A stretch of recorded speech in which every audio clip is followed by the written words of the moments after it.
नमस्कार, स्वागत सभी का एक और सूचना के साथ आया हूँ। और इस विश्वविद्यालय का कोई अपडेट या कहीं सूचना आपको बहुत समय के बाद प्राप्त हो रही होगी, या कहूँ कि मैं लगभग पिछले 3 महीने से मैंने लगभग कोई सूचना नहीं दी है इस विश्वविद्यालय की एडमिशन को लेकर। तो अब आई है सूचना, यानी कि 15 फरवरी को विश्वविद्यालय की वेबसाइट पर, और ये सूचना है पीएचडी एडमिशन को लेकर। क्या सूचना है उसके बारे में चर्चा करेंगे बाद में। इस वीडियो के लास्ट तक देख लीजिएगा, और वीडियो देखने के उपरांत मन में कोई शंका, सवाल, डाउट हो दी गई इन्फॉर्मेशन को लेकर तो सवाल पूछ लीजिएगा। वीडियो करते हैं शुरू। यूनिवर्सिटी है रानी दुर्गावती, यानी कि रानी दुर्गावती विश्वविद्यालय की तरफ से आया है एक छोटा सा अपडेट या कहे नोटिफिकेशन। और ये नोटिफिकेशन उन सभी ऐसे विद्यार्थियों, उन सभी ऐसे शोधार्थियों के लिए जिन्होंने पीएचडी के लिए 2020 और 21 के सेशन में किया है आवेदन।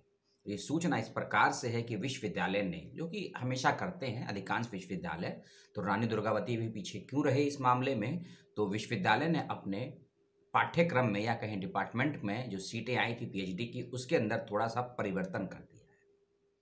परिवर्तन क्या कर दिया है, यानी कि मतलब यही है कि कुछ विभाग ने सीटों को घटा दिया है और कुछ विभाग ने सीटों को बढ़ा दिया है।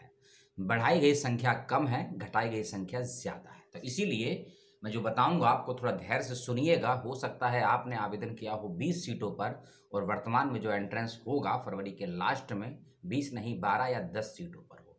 तो पुरानी लिस्ट आपको मिल जाएगी पुरानी वीडियो में, और नई लिस्ट मिल जाएगी आपको इसी वीडियो के डिस्क्रिप्शन बॉक्स में। और अंत में बात करूंगा एंट्रेंस एग्जामिनेशन की कब तक हो सकता है और क्यों डिले हो रहा है एंट्रेंस। ठीक है, लगभग 20 से 22 डिपार्टमेंट ऐसे हैं जिसमें सीटों में परिवर्तन किया गया है। तो ध्यान से सुनिएगा। मैनेजमेंट, वर्तमान में अब जो आप एंट्रेंस देंगे उनकी संख्या है 9। पहले कितनी थी वो मैं अब आपको नहीं बताने वाला, उसके लिए पुराना वीडियो देख लीजिएगा।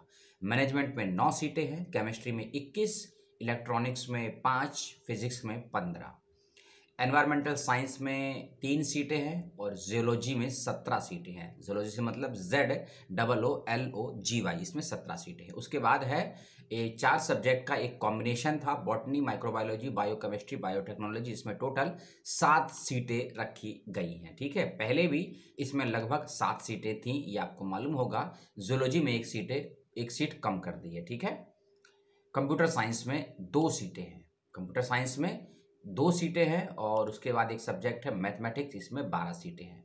Food and nutrition 9 seat, child development में 3 सीटें हैं।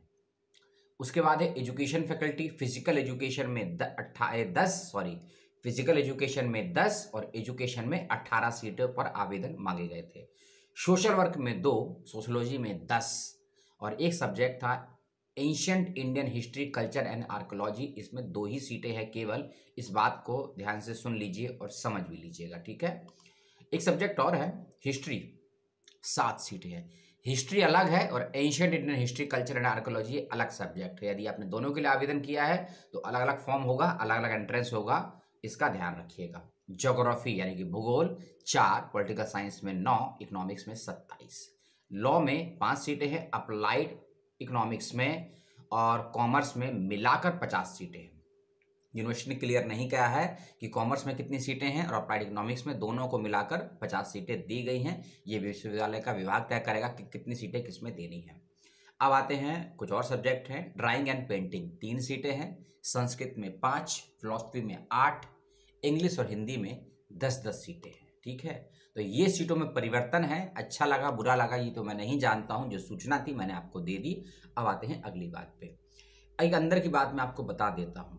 चौधरी चरण सिंह विश्वविद्यालय, रानी दुर्गावती विश्वविद्यालय, महात्मा गांधी काशी विद्यापीठ और बहुत से विश्वविद्यालय जिनकी एंट्रेंस एग्जामिनेशन या फिर साक्षात्कार का बहुत डिले हो गया है 4-5 महीने से, या एक और विश्वविद्यालय है सिद्धार्थ विश्वविद्यालय। इन सभी विश्वविद्यालयों का मोटा मोटा यह है कि इन विश्वविद्यालयों के पास शोध निर्देशक नहीं है पीएचडी करवाने के लिए। इन विश्वविद्यालयों के पास शोध निर्देशक नहीं है पीएचडी करवाने के लिए, इंक्लूडिंग यूनिवर्सिटी ऑफ इलाहाबाद। ठीक है, याद आता तो बता देते हैं। इन 5 ही विश्वविद्यालयों की वेबसाइट पर आप विजिट करेंगे ना, थोड़ा विजिट कीजिएगा डीपली जाके, तो आप पुराने रिकॉर्ड हटाइएगा पिछले 2-3 महीनों को जो नोटिफिकेशन आए हैं रिसर्च को लेकर। बहुत से नोटिफिकेशन मिलेंगे आपको जो विश्वविद्यालयों ने लोगों से आवेदन करने के लिए कहा है कि हमारे विश्वविद्यालयों में आइए और आप शोध करवाइए।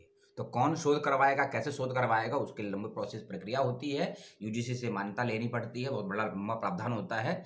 उन्हीं सभी कागजाई कार्रवाई होने के कारण से इन लगातार बहुत से विश्वविद्यालयों में या एंट्रेंस हो चुके हैं तो इंटरव्यू नहीं हुआ है, या कहीं अभी तक एंट्रेंस ही नहीं हुआ है, तो इसीलिए डिले हो रहा है। और इंक्लूडिंग रानी दुर्गावती विश्वविद्यालय भी उसी में से एक है, क्योंकि ये सीटें जो घटाई गई हैं, सीटें घटाने का मतलब यही है कि उन विभाग में शोध निर्देशक की कमी है। ठीक है, इसको आपने सुन लिया, कितना समझे मैं नहीं जानता। अब आती है एंट्रेंस एग्जामिनेशन की बात। ये मान के चलिए 25 फरवरी तक एंट्रेंस नहीं होगा, और यदि 25 फरवरी तक एंट्रेंस या एडमिट कार्ड की कोई अपडेट नहीं आती है वेबसाइट पर, तो मान के चलिए 10 मार्च के बाद ही आपका एंट्रेंस एग्जामिनेशन हो सकता है।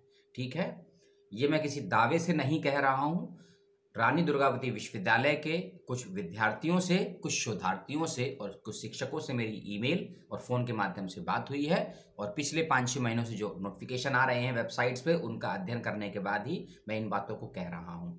यदि 25 फरवरी तक कोई नोटिफिकेशन आता है एडमिट कार्ड या एंट्रेंस को लेकर, तो आपका एंट्रेंस हो जाएगा, नहीं तो 10 मार्च के बाद ही आपका एंट्रेंस एग्जामिनेशन होगा। तो इसीलिए लगभग 3 हफ्ते या 4 हफ्ते का समय और है आपके पास, तैयारी कीजिए एंट्रेंस एग्जामिनेशन की। और साथ ही साथ में एंट्रेंस एग्जामिनेशन का क्या सिलेबस हो सकता है पाठ्यक्रम का, उसकी पूरी जानकारी पूर्व के कई वीडियो में मैं दे चुका हूं, उनको देख लीजिएगा। और यदि वीडियो देखने का समय नहीं है तो वेबसाइट का विजिट कीजिएगा, वहां पर भी आपको डिपार्टमेंट्स का जो एंट्रेंस होगा, उनके क्या क्या सिलेबस हो सकते हैं पाठ्यक्रम के, वह वेबसाइट पर मौजूद है। यदि आप खोजेंगे तो आपको प्राप्त हो जाएगा। ठीक है, पेपर 1 का सिलेबस, पेपर 2 का सिलेबस, इसकी जानकारी आपको मिल जाएगी। और साथ ही साथ में आपको ये भी मिल जाएगा कि पेपर में आपको क्या पढ़ना है और क्या नहीं पढ़ना है, क्योंकि सभी विश्वविद्यालयों का सिलेबस अलग अलग होता है। और पेपर 1 का सिलेबस इस यूनिवर्सिटी का बहुत अलग है। सभी डिपार्टमेंट के पेपर 1 का जो सिलेबस है अलग अलग है, इसका ध्यान रखिएगा। यदि आप साइंस के हैं तो आपकी मैथोलॉजी अलग होगी, यदि हिंदी के हैं तो मैथोलॉजी अलग होगी, कंप्यूटर साइंस के हैं तो आपकी हाइपोथेसिस अलग होगी। तो ये सारी जानकारी विश्वविद्यालय की वेबसाइट पर मौजूद है। और सिलेबस और एंट्रेंस के पैटर्न को लेकर मैंने अलग से वीडियो भी बनाया था, चाहे तो देख लीजिएगा। और ये जानकारी अच्छी कम लोगों को लगी होगी, लेकिन थोड़ा सुकून ज़्यादा लोगों को मिला, कोई अपडेट तो आया, क्योंकि बहुत दिन से कोई अपडेट ही नहीं आ रहा था कि एंट्रेंस होगा कि नहीं होगा। क्योंकि ये सेशन है 20 और 21 का, अब ये मालूम नहीं है मुझको कि 21-22 का फॉर्म कब आएगा। और जब तक 21-22 का फॉर्म नहीं आएगा तो 22-23 का फॉर्म भी नहीं आएगा। समस्या है ना, क्योंकि यही थोड़ी घटना घटी है लखनऊ विश्वविद्यालय के साथ। लखनऊ विश्वविद्यालय ने जो फॉर्म आया है बाबा साहेब अम्बेडकर का, 21-22 का फॉर्म नहीं निकाला है, सॉरी 20-21 का फॉर्म पेंडिंग छोड़ दिया है, 21-22 का फॉर्म निकाल दिया है। तो वही घटना इसके साथ भी हो सकती है। एंट्रेंस हो जल्दी हो, सभी उम्मीद कर रहे हैं, मैं भी कर रहा हूं। और आगे बात करेंगे किसी और विश्वविद्यालय की जहां आए हैं पीएचडी के फॉर्म, और साथ ही साथ में आज कुछ रिसर्च पेपर की, कुछ संगोष्ठियों की बात भी करेंगे। 17 फरवरी का चैनल को देखते रहिएगा, आप देख रहे हैं वीडियो को, और 3-4 वीडियो और मिलेंगे। नमस्कार, जय हिंद, जय भारत, सलाम।